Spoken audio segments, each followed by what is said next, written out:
तो secret invasion का second episode अब हमारे सामने आ चुका है, वो भी बहुत सारी नई चीजों के साथ। मारिया हिल की ट्रिब्यूट से लेकर फ्यूरी और टेलोस के अलग होने तक, या रोडी के स्कल होने से लेकर स्कल ग्रुप की किसी खतरनाक प्लान को अंजाम देने तक, कई सारी चीजें हमने इस एपिसोड में देखा। और इसके फर्स्ट एपिसोड को भी मैंने ब्रेक डाउन किया है, लिंक ऊपर फ्लैश हो रही होगी, आप वहां से देख सकते हो।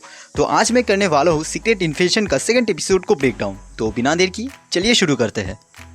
एपिसोड शुरू होता है 1995 की टाइमलाइन से, जहां यंग निक फ्यूरी और कैरल स्कल्स के बारे में बात करते हैं। दरअसल ये एक फ्लैशबैक सीक्वेंस है कैप्टन मार्वल मूवी का, जहां पे इसी सीन पे हमें मोनिका रैम्बो भी दिखाई जाती है। जिसके बाद स्कल्स अपने घर चले जाते हैं कैप्टन मार्वल के साथ। इसके बाद कहानी 2 साल फॉरवर्ड होता है और हमें पता चलता है कि स्कल्स अब अर्थ पे है। यहीं पे वारा नाम के एक स्कल फ्यूरी को ग्राविक से इंट्रोड्यूस करवाती है, जिसके पेरेंट्स का डेथ हो चुका था स्कल और क्रीक के बीच हुए लड़ाई के वजह से। अब यहाँ पे हमें ये भी बताया जाता है कि ग्राविक बहुत ज्यादा इंटेलिजेंट है, क्योंकि वो अकेला एक स्पेसशिप को ऑपरेट करके अर्थ पे आया था।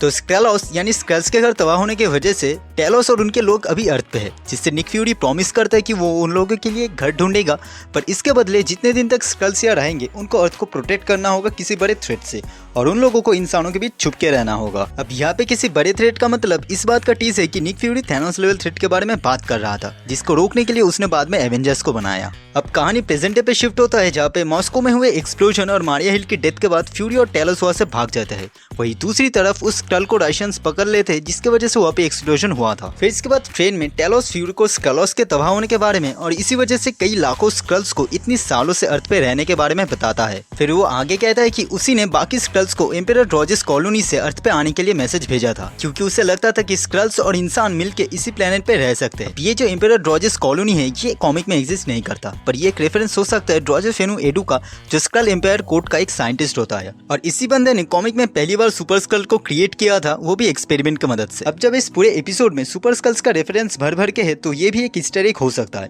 लेकिन ये सारी बातें सुनकर फ्यूरी की हवा टाइट हो जाता है और उसके बाद टेलोस के बीच थोड़ा मिसअंडरस्टैंडिंग क्रिएट होता है, जिसके बाद टेलोस अपने रास्ते और फ्यूरी अपने रास्ते निकल पड़ता है।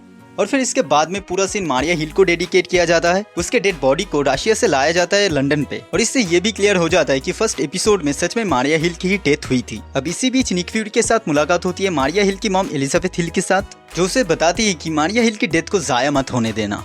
अब इसके बाद ग्रेविक एक स्कल काउंसिल को ज्वाइन करता है, जिसे हमने एपिसोड 1 में देखा था। अब इस काउंसिल के मेंबर्स यूके के अलग अलग पावरफुल पोस्ट को होल्ड करने वाले कुछ डिफरेंट स्कल्स होते हैं, जो पिछले कई सालों से इन इंसानों के जगह ले रखे थे। पर ये सब मिलकर मॉस्को में हुए एक्सप्लोजन्स के बारे में बात करना चाहते हैं। पर इनमें से कुछ स्कल्स ग्रेविक के कामकाज को लेकर डिसएग्री होता है, तो वही कुछ इसके साथ होता है। पर ग्रेविक अर्थ को इन्वेट करने के लिए उन लोगों को एश्योर करता है, और इसके अलावा उसके पास एवेंजर्स को रोकने का भी एक प्लान होता है। पर ग्रेविक को प्रमोट किया जाता है स्कल जनरल पोस्ट पर, लेकिन इनमें से एक स्कल ग्रेविक का साथ नहीं देती है, और वो टेलोस को इन सब के बारे में बता देती है।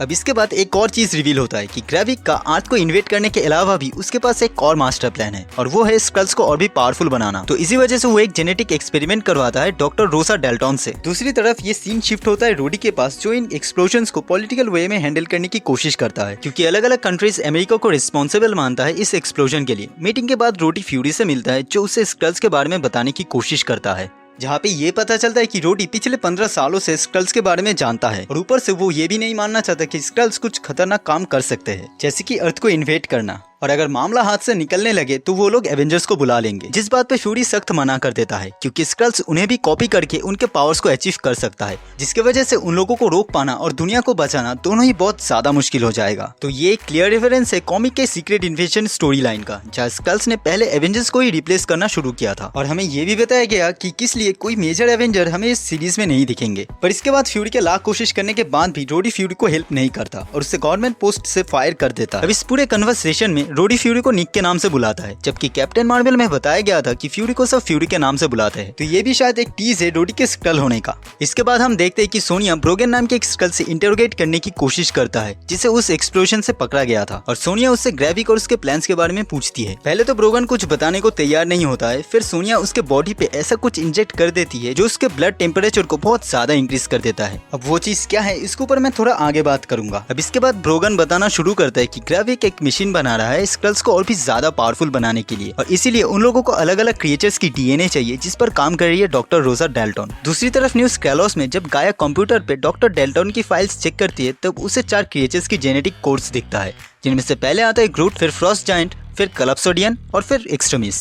अब यहाँ पे सबसे पहले ग्रूट की बात करूँ तो मोस्ट प्रोबेबली ग्रूट के अर्थ के आने के बाद ही उन लोगों को ये डीएनए मिला होगा, या फिर ग्रूट के प्लेनेट जाकर उन लोगों ने ये डीएनए कलेक्ट किया हो, क्योंकि स्क्रीन पे हम ग्रूट के होम प्लेनेट एक्स को लिखा देख सकते हैं। सेकंड आता है फ्रॉस्ट बीस्ट, जो एक रिकॉल है थॉर द डार्क वर्ल्ड को लेकर। इसके बाद आता है कलप्सोडियन का डीएनए, जो कि स्क्रल्स को उसके कटे हुए हाथ से मिला होगा। और सबसे आखिर में आता है एक्सट्रीमिस्ट, जिसको हमने पहली बार आयरन मैन 3 और सबसे आखिर में शैंग-ची में देखा था। और यही वो चीज है जो सोनिया ने इंजेक्ट किया था ब्रोगन की बॉडी के अंदर। अब यहाँ से सुपर स्कल्स की कॉन्सेप्ट पूरी तरीके से क्लियर हो जाता है। तो मोस्ट प्रोबेबली ग्राफिक अपने लोगों को या सिर्फ खुद को ऐसा बनाना चाहता हो, और आगे चलकर वो ऐसा कर भी लेगा, क्योंकि इस ट्रेलर में हमने ग्राफिक को ग्रूट जैसे पावर्स को यूज करते हुए देखा है। कॉमिक में क्लर्ट नाम का एक ऐसा सुपर स्कल होता है जो किसी भी सुपर हीरो को कॉपी तो कर सकता है, लेकिन इसके साथ साथ उसके सुपर पावर्स को भी कॉपी कर सकता है। तो इसी वजह से फैंटास्टिक फोर की सारी पावर्स इसके पास होता है। और अगर आप यहाँ पे इन 4 डीएनए कोड्स को ध्यान से देखोगे तो ये सारे पावर्स फैंटास्टिक फोर से काफी सिमिलर है, जहाँ पे ग्रूट का डीएनए मिस्टर फैंटास्टिक, कलप्सोडियन का डीएनए द थिंग और एक्सट्रीमिस्ट का डीएनए ह्यूमन टॉर्च को रिप्लेस करता है। अब ब्रोगन को बचाने के लिए ग्राविक उसी बुचर शॉप पे पहुंचता है, ब्रोगन को रेस्क्यू करता है और वहां से निकल जाता है। पर ग्राविक को ब्रोगन के ऊपर डाउट होता है, तो इसी वजह से उसे वो मार भी देता है, जिससे ये क्लियर हो जाता है कि ग्राविक का अब अपने ही लोगों पर कोई हमदर्दी नहीं बचा है, वो बस अपने प्लान को ही अंजाम देना चाहता है। फिर इसके बाद निक फ्यूरी किसी गराज में जाते हैं, एक कार को निकालते हैं और किसी घर में जाकर पहुंचते हैं, जहाँ पे हम एक दूसरे स्क्रल को देखते हैं। दरअसल ये वही वारा नाम की स्क्रल होती है जो एपिसोड के शुरू में हमें दिखी थी। और बस इतना ही नहीं, वो फ्यूरी की वाइफ भी है। लेकिन फ्यूरी और वारा के बारे में दुनिया में कोई भी नहीं जानता, क्योंकि फ्यूरी हमेशा वो रिंग नहीं पहनता। बेसिकली कॉमिक में वारा नाम की ये स्क्रल कैरेक्टर एग्जिस्ट करती है, जो एक हाइब्रिड होता है क्री और स्क्रल का, और इनका मानना होता है कि इनका नेक्स्ट जनरेशन क्री और स्क्रल के बीच एक अच्छी बॉन्डिंग को एस्टेब्लिश करेगा, और जो होता भी है। दरअसल कॉमिक में हल्कलिंग नाम का एक ऐसा कैरेक्टर एग्जिस्ट करता है। अब मेरे ख्याल से ये लोग इस चीज को किसी ह्यूमन और स्क्रल के हाइब्रिड से रिप्लेस करे, और जो आगे चलकर इस इन्वेंशन को रोकने में फ्यूरी की मदद करे। शायद इसके चलते फ्यूरी के डिसेंडेंट भी हमें इस एमसीयू में दिखने को मिल जाए। तो ये था ब्रेकडाउन वीडियो सीक्रेट इन्वेंशन के एपिसोड 2 को लेकर। तो आपको ये वीडियो अच्छी लगी तो प्लीज लाइक कीजिए, शेयर कीजिए, और अगर चैनल पे नए हैं तो प्लीज सब्सक्राइब कीजिए। तो मिलते हैं अगले वीडियो में, तब तक के लिए गुड बाय।